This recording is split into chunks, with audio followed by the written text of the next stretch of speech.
తాకట్లో ఉన్న మీ బంగారాన్ని విడిపించి ఆ రోజు ఆన్లైన్ రేటుకి కొంటాం. Sharma gold company. అందరికీ నమస్కారం. నా పేరు మాధురి. ఈ మార్చి 14న గ్రహణం ఏర్పడుతుంది, అది కూడా చంద్రగ్రహణం.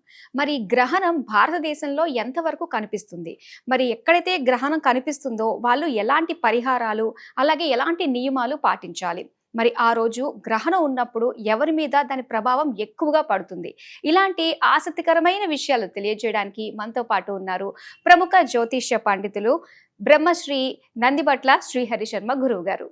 నమస్కారం గురువు గారు. వాగర్థావివ సంపృక్తౌ వాగర్థ ప్రతిపత్తయే జగతః పితరౌ వందే పార్వతీ పరమేశ్వరౌ.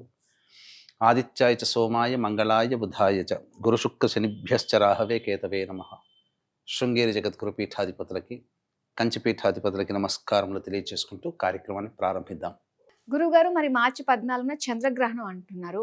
మన భారతదేశం పైన ఎంతవరకు అది కనిపించబోతుంది అంటారు? మనము వాస్తవంగా మాట్లాడుకోదలిస్తే ఈ యొక్క మార్చి నెలలో ఏర్పడుతున్నటువంటివి రెండు గ్రహణాలు. మార్చి 14న చంద్రగ్రహణం, 29వ తారీఖు రోజున సూర్యగ్రహణం. ఈ రెండు గ్రహణాలు కూడా మన భారతదేశంలో ఏమాత్రము కనిపించవు. కాబట్టి కనిపించినటువంటి గ్రహణానికి నియమాలు ఏమీ పాటించాల్సిన అవసరం లేదు, కానీ కొన్ని ఆచారాలు మాత్రం పాటించక తప్పదు. అయితే దాని ప్రభావం ఎంతవరకు మన మనుషుల మీద ఉంటుందంటారు? గ్రహణ ప్రభావం ఎప్పుడు కూడా అంటే ముందుగా గ్రహణానికి సంబంధించినటువంటి విషయ జ్ఞానం తెలుసుకోవాలి. రాబో భవిష్యత్తులో ప్రకృతిలో జరిగేటువంటి అనేకమైనటువంటి మార్పులకి, మానవాళికి సంబంధించి జరిగేటువంటి మార్పులకి సాక్షిభూతంగా, విక్టిమ్గా ఈ గ్రహణాలు ఉంటాయి. మనం గమనించుకున్నట్లయితే అనేక వేల సంవత్సరాల నుంచి కూడా, ముఖ్యంగా మనకు బాగా తెలిసేటువంటిది మహాభారత యుద్ధం కార్తీక మాసంలో జరిగింది. ఈ మహాభారత యుద్ధము కార్తీక మాసంలో ప్రారంభమై మార్గశిర మాసంలో మనకు ఎండ్ అయిందని చెప్తుంటుంటారు. ఈ గ్రహణం అనేటువంటి రెండు గ్రహణాలు ఈ యొక్క ఒకే మాసంలో ఏర్పడినటువంటి కారణం చేత అప్పుడు యుద్ధం ప్రారంభమై ప్రపంచవ్యాప్తముగా అధిక జన నష్టం జరిగినటువంటి సంఘటన మహాభారత యుద్ధం. అంటే దీనికి, ఈ కారణానికి గ్రహణాలు అనేటువంటివి సాక్షిభూతం. ఇదే కాకుండా మనము వందల సంవత్సరాల నుంచి మనం చరిత్ర వికీపీడియాలో చూసుకుంటే తెలుస్తుంది, గ్రహణాలు ఏర్పడిన సమయానికి దానికన్నా ముందు కానీ దాని తర్వాత కానీ ప్రకృతిలో వినాశనం ఏర్పడుతుంది. సామూహిక మారణ హోమం అనేటువంటిది జరుగుతుంది. అది ప్రకృతి విపత్తులలో ఎర్త్క్వేక్స్, భూకంపాలు కావచ్చు, సునామీ రూపంలో కావచ్చు, అధిక వర్షపాతము జరిగి కావచ్చు, లేకపోతే అధిక వేడి వల్ల చనిపోవడం కానీ, ఏదైనా కానీ మానవాళిలో, కేవలం మానవాళికే కాదు, ఈ భూమి మీద ఉన్నటువంటి సమస్త జీవ జాతికి పెనుముప్పు ఏర్పడుతుందని చెప్తుంది. ఇది మనం భయపెట్టడానికి కాదమ్మా, జాగ్రత్త పడండి అని చెప్పడానికి సూచించేవే గ్రహణాలు. కాబట్టి ఈ గ్రహణ సందర్భంగా మనకు అనాదిగా వేల సంవత్సరాల నుంచి కూడా కొన్ని పూజా కార్యక్రమాలు చేసుకోమని మనకు శాస్త్రం చెప్పడం, ఆ విధంగా ఈ గ్రహణం ఏర్పడుతున్నటువంటి రాశి నుంచి ఏ రాశిలో వాళ్ళకి ఇబ్బందికర పరిస్థితులు ఉంటాయి, ఏ సమయంలో ఏర్పడుతుంది, ఏ సమయంలో విడుపు, దాని సందర్భంగా చేయాల్సినటువంటి నియమాలు, ఇవన్నీ అనాదిగా ఆచరిస్తూ వస్తున్నాం. కాబట్టి ప్రధానంగా అందరూ ఆయురారోగ్యాలతో ఉన్నారు. ఈ వింత పోకడ వైజ్ఞానికం పెరుగుతుంది, దానికి తగ్గట్టుగా క్వశ్చన్ చేసే అధికారం ప్రతి మనిషికి ఉంటుంది. కానీ శాస్త్రాన్ని మనం క్వశ్చన్ చేసే ముందు ఆ శాస్త్రాన్ని ఎంతవరకు అర్థం చేసుకున్నామని తెలుసుకొని అర్థం చేసుకోవాలి తప్ప, ఎవరో పిచ్చి వాగుడు వాగారు ఈ గ్రహణం సందర్భంగా ఏమీ ఉండదు అని అంటే ప్రస్తుతానికి ఉండకపోవచ్చు, కానీ ఇప్పటి వరకు జరిగినటువంటి అనేక సంఘటనలు గూగుల్లో వెతుక్కుంటే ప్రతి మనిషికి కూడాను గూగుల్ చెప్పేది అబద్ధం కాదు కదా, సాక్ష్యంతో సహా చెబుతుంది. ఎక్కడ భూకంపాలు వచ్చినా, దానికంటే ముందు సునామీలు వచ్చినా, యుద్ధాలు ముఖ్యంగా జరిగినా, ముఖ్యంగా మనం అందరం కూడా విక్టిమ్ దేనికమ్మా? Corona virus. కరోనా వైరస్ ధనుస్సు రాశిలో షష్టగ్రహ కూటమి ఏర్పడడం, గ్రహణాలు కూడా దాని ముందు జరగడం, తద్వారా ఈ కరోనా వైరస్ ప్రపంచాన్ని అంతా కూడాను అతలాకుతలం చేసింది. అవునండి. ఇది చైనా వాళ్ళకేం కొత్త కాదు కదా, ఏదో మొదటిసారి కాదు కదా, అనేక వందల సంవత్సరాల నుంచి కూడా వాళ్ళు ప్రయోగాలు చేస్తున్నారు. ఇంతకన్నా ముందు కరోనా రాకముందు సంవత్సరాల నుంచి కూడా ప్రయోగాలు చేశారు. కానీ ఈ షష్టగ్రహ కూటమి 2019లో ఏర్పడినప్పుడు గ్రహణాలు కూడా ఏర్పడడం, ఇవన్నీ కూడాను జరిగి తదనంతరం పరిణామాల వల్ల కరోనా వచ్చింది కదా. కాబట్టి మనం ఇప్పుడు ఏర్పడుతున్నటువంటి గ్రహణాలు మన భారతదేశానికి సంబంధించి లేకపోయినా ప్రపంచవ్యాప్తంగా ఏర్పడుతున్నటువంటి ఈ యొక్క గ్రహణం కొన్ని దేశాలకి కనిపిస్తుంది. కాబట్టి ఆ దేశ ప్రాంత ప్రజలు ఈ యొక్క నియమాన్ని పాటిస్తే సరిపోతుంది. కాకపోతే ఇప్పుడు మన భారతదేశంలోనే ఎక్కువ ఇలాంటి నియమాలు పాటిస్తూ ఉండడము ఇవన్నీ చేస్తూ ఉంటాం కదా. మరి వేరే చోట ఎక్కడో ప్రపంచంలో ఏదో ఎక్కడైతే కనిపిస్తుందో అక్కడ వాళ్ళు ఎలాంటి నియమాలు పాటించగలుగుతారంటారు? అందుకనే మనం గమనించుకుంటేనమ్మా, ఇప్పుడు ఒక 30 సంవత్సరాల కిందట క్యాన్సర్ రోగం అనేటువంటిది ఎక్కువగా ఉన్నదా మన భారతదేశంలో? లేదండి. కానీ ప్రపంచవ్యాప్తంగా క్యాన్సర్తో ఎక్కువ మంది ఇప్పటికీ కూడా పోతున్నారు. అవును. ఎందుకు? వాళ్ళ ఆహార నియమాలు. అంటే ఈ గ్రహణాల సందర్భంగా ఉన్నటువంటి సమయంలో వాళ్ళు దాన్ని సైన్స్గానే చూస్తున్నారు. ఒక టెక్నాలజీలో అనగా ఈ యొక్క అంతరిక్షంలో ఏర్పడే ఒక వింతగా చూస్తున్నారు, అద్భుత దృశ్యంగా చూస్తున్నారు. ఆ సమయంలో చేయరాని పనులు, భోజనం చేయడము ఇట్లాంటివి చేశారు. కాబట్టి వాళ్ళలో ఎక్కువగా క్యాన్సర్ రోగాలు. కానీ ఇప్పుడు మన భారతదేశంలో కూడా ఏం తీసిపోలేదు. అందరూ కూడా నియమాలు పాటించట్లేదు. కొద్దిగా ఉన్నటువంటి వాళ్ళు మాత్రం నియమాలు పాటిస్తున్నారు. తద్వారా వాళ్ళకి ఆయురారోగ్యాలు కలుగుతున్నాయని చెప్పవచ్చు. అయితే ఎవరికైతే మనకి దీని ప్రభావం ఉందో ఎలాంటి నియమాలు పాటించాలంటారు వాళ్ళు? ముఖ్యంగా ఈ యొక్క గ్రహణం అనేటువంటిది 14వ తారీఖు రోజున ఏర్పడుతుందమ్మా. ఉదయం 10:36 ప్రారంభమై మధ్యాహ్నము ఈ 2:36 వరకు ఉంటుంది. అంటే ఏంటి?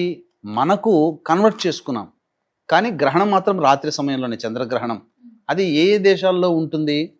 America, Canada, Mexico, Australia, New Zealand, Japan, Africa వంటి దేశాలలో ఈ యొక్క గ్రహణ ప్రభావం ఉంటుంది. కాబట్టి ఆ గ్రహణంలో నివసించే ప్రాంత ప్రజలు, ముఖ్యంగా మన భారతీయులు, మరీ ముఖ్యంగా మన తెలుగు వాళ్ళు ఎవరైతే నివసిస్తుంటారో ఆ గ్రహణం అంటే ఒక్కొక్క దేశంలో ఒక్కొక్క టైమింగ్ జోన్ ఉంటాయి. కాబట్టి ఆ టైం జోన్ని అనుసరించి ఆ రోజున ఏర్పడుతున్నటువంటి గ్రహణ సమయాన్ని దృష్టిలో పెట్టుకొని ఆ సమయానికి పట్టు, తర్వాత విడుపు అంటే ఏంటి?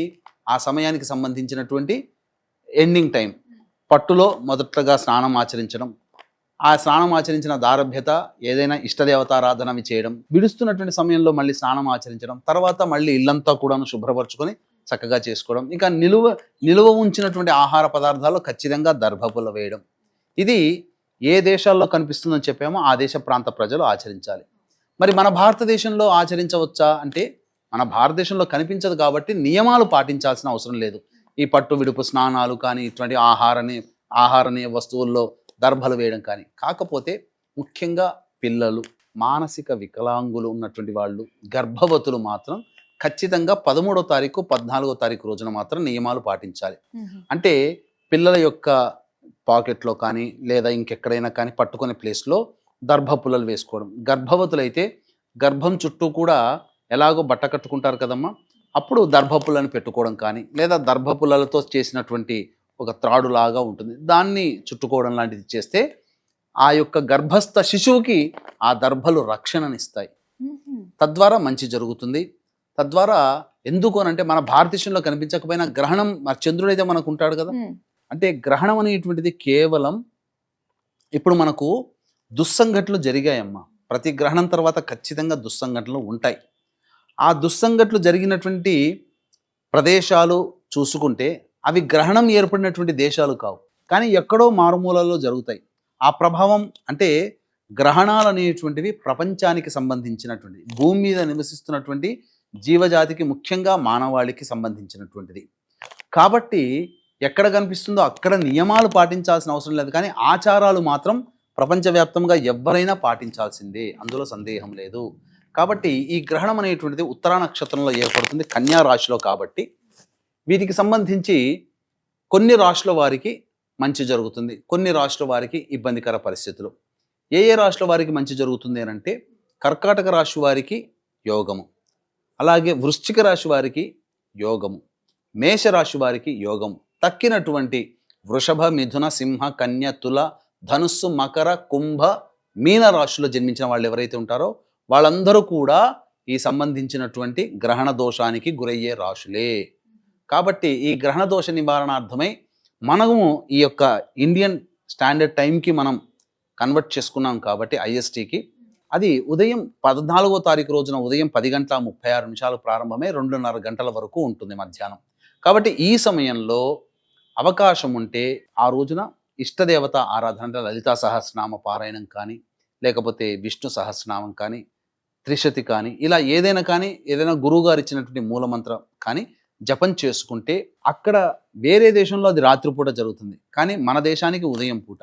కాబట్టి ఆ సమయానికి ఈ సమయం క్రోడీకరించుకొని ఈ సమయం గ్రహణంతో, ఎందుకంటే గ్రహణం ఉన్నటువంటి సమయం చాలా అమూల్యమైనటువంటి సమయం. ఒక్కసారి శివ అంటే 1000 సార్లు శివనామ స్మరణ చేస్తే ఎంత ఫలితమో అంతటి.